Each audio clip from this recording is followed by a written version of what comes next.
Welcome to the deep dive. We've got a whole stack of articles here, all about Lindsey Graham and, well, his very vocal support for Donald Trump.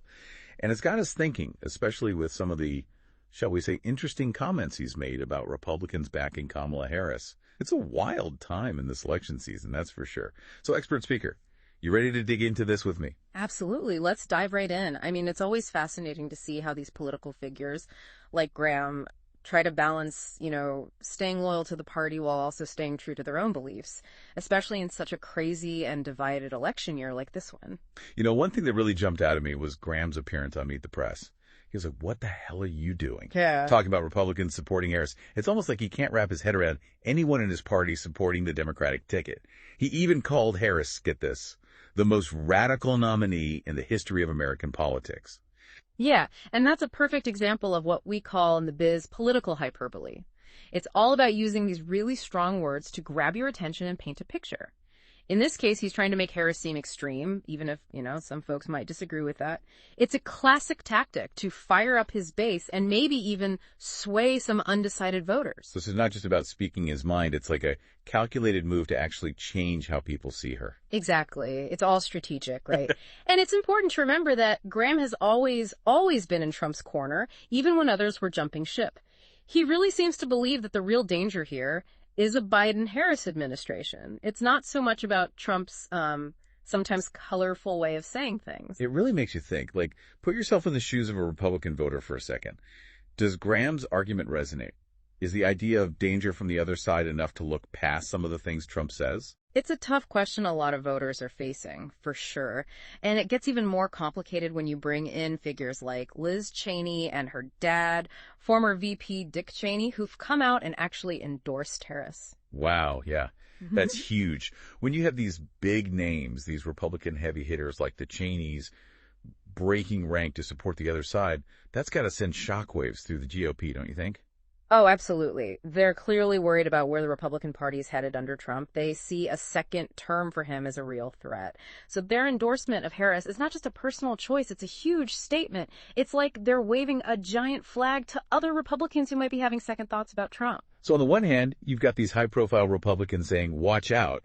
But then you've got Graham standing firm with Trump, even with, let's face it, some of Trump's more intense rhetoric. I mean, the guy's not exactly known for holding back. He calls the Democrats the enemy from within. He even went after Adam Schiff pretty hard recently, didn't he?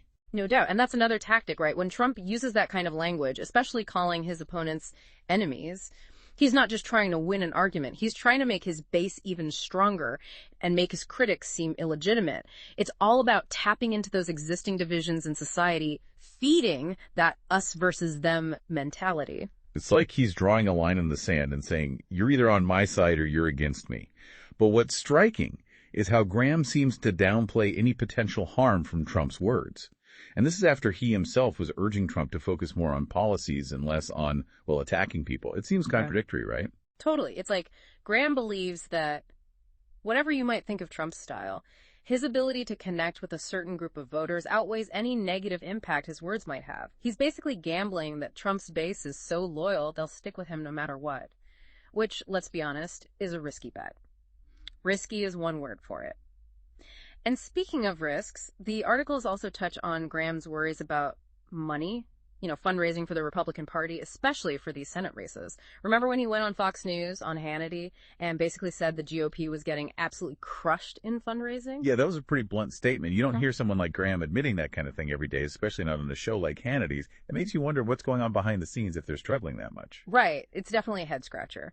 But the most interesting part is what he did next. He used that moment on live TV to basically beg for money. He was like, we need to keep the Senate in Republican hands. And he even called out Ohio, Wisconsin, Michigan, those swing states, as the key battlegrounds. It's like he hit the panic button, trying to rally the base and saying, look, if we don't step up, we're going to lose the Senate. But why is the Senate so crucial for Graham and the GOP? What's the big deal?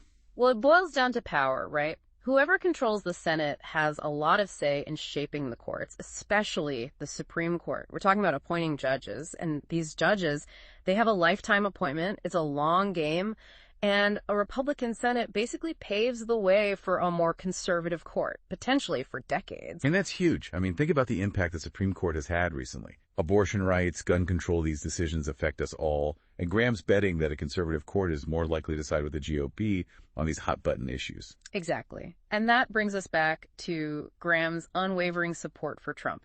Even with all the controversy surrounding Trump, his legal issues, and the potential damage to the Republican brand, Graham sees him as the key to achieving these big-picture, long-term goals. So it's a calculated risk, a strategic alliance, even if it might rub some people the wrong way. Precisely. It's like he's saying, look, stick with Trump, and even if it gets bumpy, even if it seems messy, we'll come out on top in the end. He's focused on that long game, reshaping the courts and cementing a conservative legacy for a generation. It's fascinating, isn't it? On one side, you've got people like the Cheneys saying, this is dangerous, we need to distance ourselves from Trump.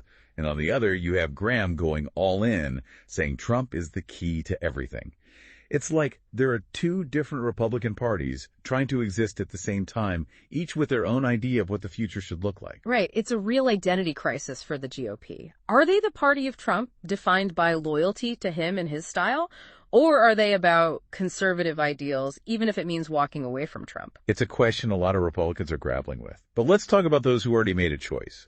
Do you think these Republican figures endorsing Harris, do they actually have an impact? Or is it more of a symbolic gesture?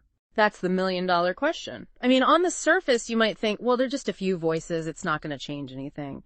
But I think it goes deeper than that. What do you mean?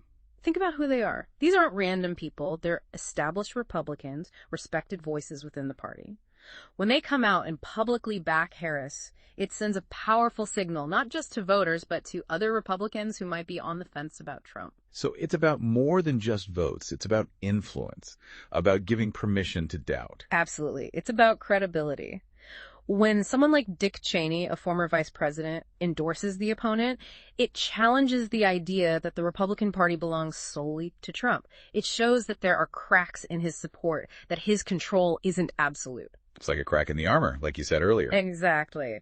And while it might not flip diehard Trump supporters, it could make some moderate Republicans or independents think twice, especially those who are uncomfortable with some of Trump's more extreme statements or actions. Yeah, it'll be interesting to see how it all plays out. So we've covered a lot of ground here. We've got Lindsey Graham, his unwavering support for Trump, the reasons behind it, and the pushback from within his own party. So where does this all leave us? We've talked about Lindsey Graham, his support for Trump, the strategy behind it, and even some opposing voices within the Republican Party itself. But for the average person listening, what's the takeaway here? That's the big question, right? And you've given us a lot to unpack. We see Graham making a long-term bet, like he's saying, look, maybe things are messy now, but trust me, it'll be worth it. He's fixated on those big picture goals, like influencing the Supreme Court for a generation. It's that whole end justifies the means argument. But then you've got folks like the Cheneys pushing back, saying, hold on, this means part is really dangerous. What about the damage it's doing right now? That's the dilemma, isn't it? It's like voters have to choose which vision resonates more. Is it about accepting a rough present for a specific future? Or is it about holding on to core values, even if it means some policy goals get sidelined? It's a lot of pressure for voters. It's not just picking a candidate. It's like choosing a path for the country. And that's where these deep dives become so important, don't you think? You've done a great job laying out the different angles, the conflicting arguments. Now, each listener can take this information and say, okay, what matters most to me? Exactly. Because ultimately, it's their vote, their voice, that shapes the outcome. And even beyond the election itself, right? Understanding these dynamics helps us have those tough conversations we all have with family, friends who might see things differently. We're better equipped now to have those discussions, not to change minds necessarily, but to at least understand each other better, maybe even find some common ground. Couldn't have said it better myself.